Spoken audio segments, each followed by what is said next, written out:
Well, thanks for tuning into the Market Wrap. I'm Niraj Shah Nickey Mirchandani, and the day today was a strong one, punctuated by gains to a lot of heavyweights on the day of the first of the results from the index company for the week, which is Bajaj Finance, the Bajaj Twins rather.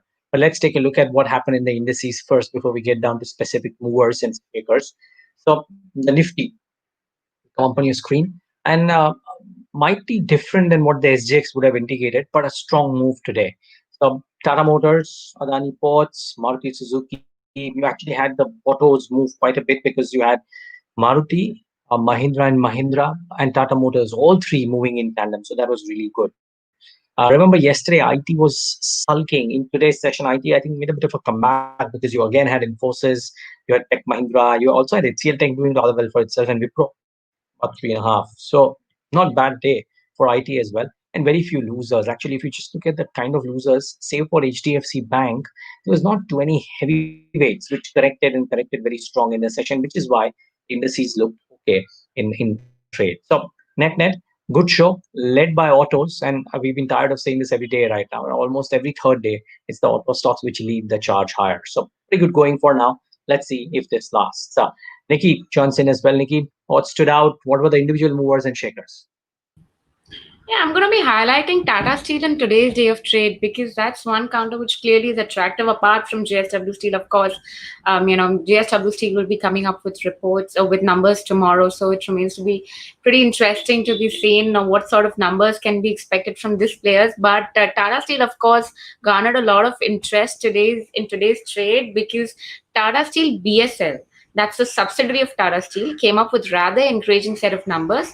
Top line was up by 17%. EBITDA jumped multi-folds at 1,624 crore as compared to 275 crore that you've seen in the corresponding quarter. And the margins, of course, were encouraging at 28% and 6% that we saw. 6% was a number, of course, that the company registered in the corresponding quarter of the previous year. Overall, it was a turnaround situation for Tata Steel BSL, which at this point of time is just a positive read through, at least for the stock market perspective. But the market is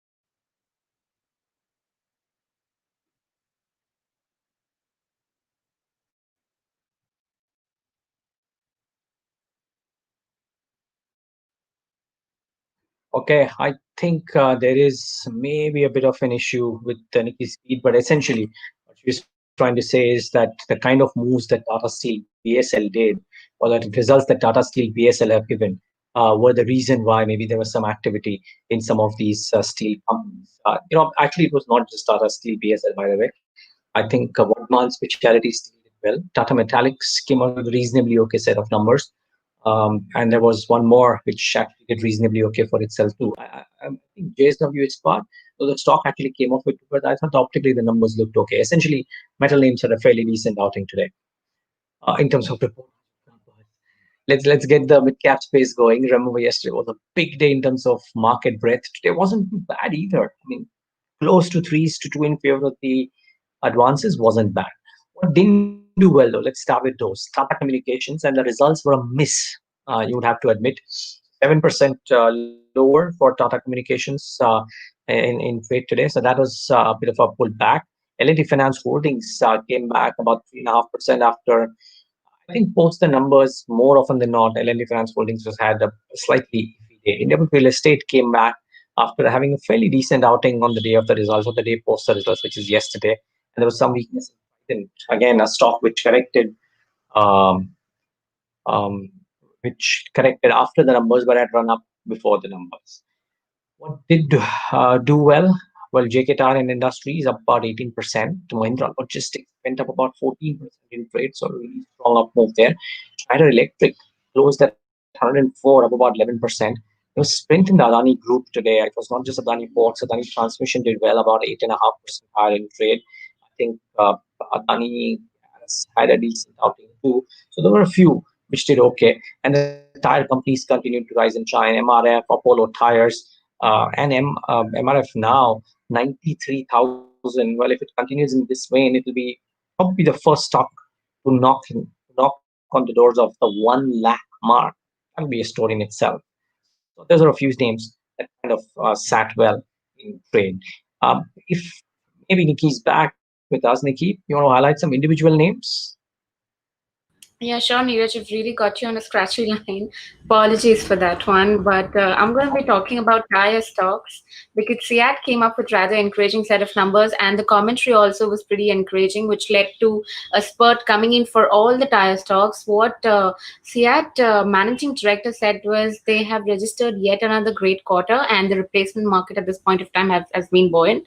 All the factories are currently operating at high capacity levels, and they're pretty much confident in maintaining the strong growth levels over the next few months. That's clearly one bit which led to the rally across the board for tire stocks, and you've seen that significant up move coming in the likes of JK Tire, MRF, all of them included. What also did extremely well in trade today was Just Tire, because that's one counter which is actually a part of a Morgan Stanley focused list for 2021. What the brokerage has to say about this company is that they expect the B2B revenue growth to pick up over the next few years.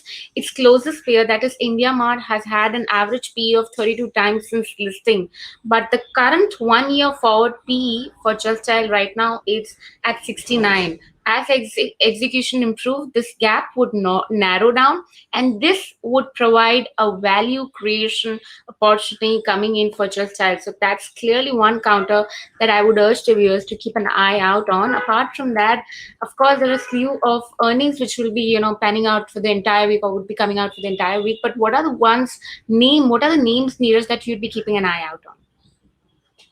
Nikki, I don't. So as we speak, Bajaj Finance numbers are out now. I don't have the entire detail with me, but I'll just read out one or two things. Viewers, just keep in mind. We'll of course give you the detailed numbers on our Twitter handle, so everybody see that. But the gross and the net NPAs as of December 31st stood at 0.55 and 0.19% respectively. Numbers on the asset quality don't look all that bad. I'm waiting for the other numbers to come out. But anyways, this is the idea of this Yeah, show is not to read. I have those numbers. Probably the gross NPA, Neeraj, is at 2.86% as compared to 1.34% sequentially. So that's a little bit of deterioration that we're seeing, at least when it comes to the set quality as a whole. But then gross NPA, that's the pro forma Gross number. NPAs, But if you look at the gross NPA number, Gross NPAs are at 0.55% and 0.19% is the net yeah, NPAs that's of the pro forma. Yes, that's the pro forma number that I'm talking about. The gross NPA number is at 0.55 as compared to 1.03% that we've seen in the corresponding quarter, probably of this year itself. So yeah, there's right? some amount of improvement rather coming in for this one. Yeah. Financial numbers, these look okay. But anyways, like we said, the idea of this is not to really talk about one individual name, but because the numbers came out, just pointing that out. But more details on our Twitter handle. By the way, just before we wrap up, Nikki, well, we of course watching out for the metal commodity earnings, I guess, for the rest of the week. But uh, how are we placed for that, and what are the global markets looking like right now? Yeah, for commodity markets, I mean, for the commodity stocks, I'm sure you would already know, and it's no surprise out there that we're expecting strong set of numbers coming in, even in the likes for Ultratech Cement. We know commodity players and also cement makers have been doing well. At this point of time, European markets are looking really positive, as you can see up right there on the screen, and US stock futures also are indicating to a positive start. It's the inauguration ceremony of Joe Biden's in Washington today, which comes after few months of uncertainty out there in US. So that's one encouraging factor or encouraging news development that we'll keep an eye out on. Apart from that, in terms of IPO updates that I'd like to highlight is Indigo Paint's IPO has got subscribed within few hours of its launch, and Indian Railway Finance Corporation, that IPO has been fully subscribed more than three times rather on the final day. But with this, it's a wrap. Thank you so much for watching.